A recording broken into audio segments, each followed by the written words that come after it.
guys, ayun na po ang Bicol Inday guys. Order na po kayo, anytime na po, pwede na oh. Ha?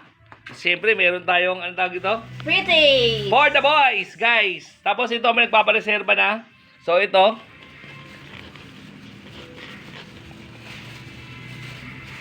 3 PM. Lucy. 3:30. Ha, guys ha. May mga reserva na tayo guys para hindi natin makalimutan. Ayan no. Siyempre po, surpla ang nere. Pla ang nere. Guys. So ito guys, atin to. Ito.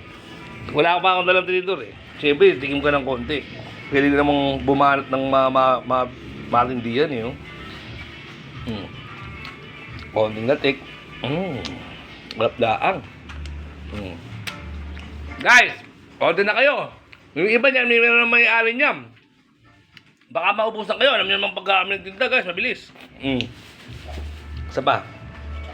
Dahil atin naman na to, walang kukontra dito sa isang to, guys.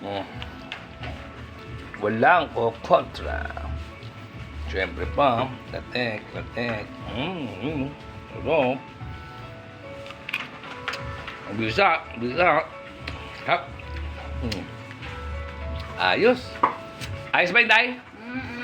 So, magluluto na si Inday ng torta. Sabay kain na. Ayos. Surplong. Ayun o. Latte. Alright. Ready to grind na naman tayo, guys. Ayun ang mga reserva nila. Unti-unti na sila nagbabareserva. Ayos.